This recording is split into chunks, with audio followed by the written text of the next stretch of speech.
مجھ ناچیز کا خیال یہ ہے کہ اکابر دارالعلوم کو سعودی حکومت سے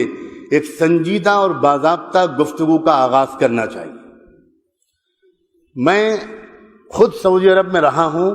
اور اسی جامعہ اسلامیہ کا ایک طالب علم ہوں جہاں سے غیر مقلدیت کا یہ سارا مسئلہ پوری دنیا میں پھیلایا جا رہا ہے۔ 8-9 سال میرے وہاں گزرے ہیں۔ میں ایک بات عرض کرنا چاہتا ہوں، یہ صحیح ہے کہ رابطہ عالم اسلامی نے وہ تجویز پیش کی جو ہمارے حضرت محتم صاحب دامت برکاتہم نے اس کو نقل کیا، اس کے ایک حصے کو، اور یہ بھی صحیح ہے کہ سعودی حکومت کا اپنا مسلک جو علانیہ ہے وہ حنبلی ہے، اور یہ بھی صحیح ہے کہ وہاں کے بہت سے علماء کا مسلک کچھ اور ہے، لیکن اس حقیقت کا انکار نہیں کیا جا سکتا کہ غیر مقلدیت کے اس فتنے کو اصل میں ساری طاقت سعودی حکومت سے پہنچ رہی ہے۔ اس کو نظر انداز کیا جائے گا تو ہم فتنے کے جڑ اور فتنے کے سر چشمے کو کچلے بغیر ہم اس کے امتدادات اور اس کے تسلسل اور اس کے باہر پہنچنے والے اثرات ہی سے لڑتے رہیں گے۔ میں حوالے کے طور پر پیش کرنا چاہتا ہوں، سعودی حکومت کا جو شعبہ دعوت و ارشاد ہے اور اس کا جو شعبہ توعیت الجالیات ہے، اس کے حائل کے مرکز کے زیر اہتمام ابھی کچھ دنوں پہلے ایک تقریر کی گئی ہے، جس تقریر کی سی ڈی پوری دنیا میں لاکھوں کی تعداد میں پھیلائی گئی ہے۔ اس میں کہا گیا ہے، اس تقریر کا عنوان ہے کہ صرف قادیانی ہی کافر کیوں، اور پھر اس پوری تقریر کا خلاصہ یہ ہے کہ مرزا غلام احمد قادیانی بلا وجہ بدنام ہیں۔ ان سے پہلے اسی طرح کی کفریات حنفیوں اور صوفیوں کے بڑے بڑے بزرگ بک چکے ہیں، اور جن بزرگوں کے اس میں نام لیے گئے ہیں، میں ان میں سے چند کے نام لیتا ہوں۔ اس میں پہلا نام لیا گیا ہے، پہلا اگر کہنا مشکل ہو تو میں کہتا ہوں اس میں ایک نام ہے ملا علی قاری کا، دوسرا نام ہے امام ربانی مجدد الفسانی کا، تیسرا نام ہے نابغ عصر حضرت مولانا رشید احمد گنگوہی رحمۃ اللہ علیہ کا، چوتھا نام ہے شیخ الحدیث حضرت مولانا محمد زکریہ صاحب کا، اور آخر میں کہا گیا ہے کہ پوری جماعت دیوبند قادیانیوں کی طرح کافر ہے۔ یہ تقریر سعودی حکومت کے سرکاری وزارت مذہبی امور کے شعبے دعوت و ارشاد اور توعیت الجالیات کی طرف سے پوری دنیا میں تقسیم کی گئی ہے، اور دہلی میں تنظیم اہل حدیث کی طرف سے وہ تقریر یہاں ہندوستان میں پھیلائی جا رہی ہے۔ ایک اور رسالہ ہے جس کا نام ہے کیا علماء اہل دیوبند اہل سنت والجماعت ہیں، یہ رسالے کا عنوان ہے، کیا علماء دیوبند اہل سنت والجماعت ہیں۔ اس کے مصنف ہیں کوئی جناب توصیف الرحمن راشد صاحب۔ یہ رسالہ بھی سعودی عرب کی وزارت مذہبی امور کے تابع شعبہ دعوت و ارشاد اور توعیت الجالیات سے شائع ہوا ہے۔ اس کا ایک جملہ نقل کرتا ہوں خاکم بدہن، لکھتے ہیں کہ نبی اکرم کے مقابلے میں پیروں، فقیروں اور اماموں کی اطاعت کے داعیوں کے پیچھے نمازیں ادا کرنا حرام ہے، اور آگے لکھتے ہیں کہ ائمہ اہل سنت ان کو مرتدین میں شمار کر کے انہیں واجب القتل قرار دیتے ہیں۔ میں بہت زیادہ وقت نہیں لینا چاہتا، میرا اس موضوع پر تھوڑا سا مطالعہ رہا ہے۔ یہ فتنہ اصل میں چلایا کیوں جا رہا ہے؟ یہ چلایا، حضرت مولانا ارشد میاں نے دامت برکاتہم نے بھی اشارہ کیا تھا کہ سب سے زیادہ بے چینی امریکہ میں ہے۔ اصل میں یہ چلتی ہی رہا ہے فتنہ امریکہ سے۔ میں امریکہ کے کئی سفروں میں اس موضوع کو جھانک کر دیکھنے کی کوشش کر چکا ہوں کہ یہ ہو کیا رہا ہے۔ وہ والا اسلام جو مسلمانوں کو مغربی تہذیب سے دور کرے،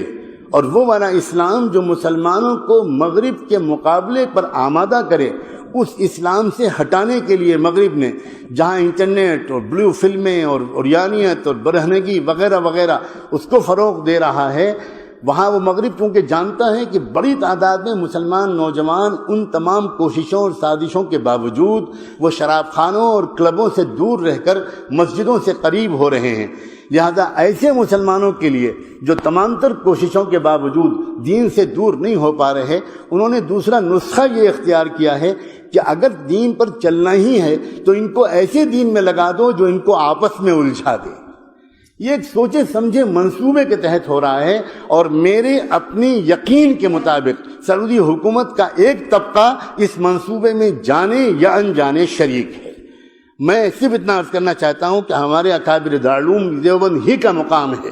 ماضی میں اس سے پہلے سعودی حکومت سے جب بھی کبھی گفتگو کی ہے میرے محدود مطالعے کے مطابق اکابر دیوبند نے کی ہے۔ جب یہ خاندان آل سعود کی حکومت پہلی بار قائم ہوئی تھی اور اس وقت مدینے کے قبرستان میں جنت البقیع میں تمام قبوں کو گرایا گیا تھا، اور تمام قبوں کو منہدم کرنے کے بعد گنبد خضرا کو منہدم کرنے کا منصوبہ تھا، لیکن اس وقت سعودی انٹیلیجنس نے اس وقت کے بادشاہ ملک عبدالعزیز کو باخبر کیا کہ بہت بے چینی اس کی وجہ سے عالم اسلام میں ہے، آپ بہتر یہ کہ کانفرنس بلا لیں اور علماء عالم اسلام کے آپ کے ہمنوا ہو جائیں۔ انہوں نے پہلی کانفرنس بلائی تھی جس میں ہمارے دارالعلوم دیوبند کے سرخیل اور رہنما علامہ حضرت مولانا شبیر احمد عثمان جی رحمۃ اللہ علیہ اس کانفرنس میں تشریف لے گئے تھے، علامہ سید سلیمان ندوی رحمۃ اللہ علیہ تشریف لے گئے تھے، اور ان دونوں حضرات نے اور حضرت مولانا مفتی کفایت اللہ صاحب، جزاکم اللہ، حضرت مولانا مفتی کفایت اللہ صاحب تشریف لے گئے تھے، اور ان حضرات نے جیسی عالمانہ، محققانہ، داعیانہ ایسی زبردست تقریریں وہاں پر کی اور احادیث کا انبار لگا دیا، اور احادیث کے وجوہ استدلال پر جو دارالعلوم دیوبند کا مسلک ہے اس پر جیسی بصیرت افروز روشنی ڈالی، ملک عبدالعزیز انگوش بدندہ رہ گئے، اور ملک نے برسرعام یہ کہا ان فی کلامک لوجاہہ،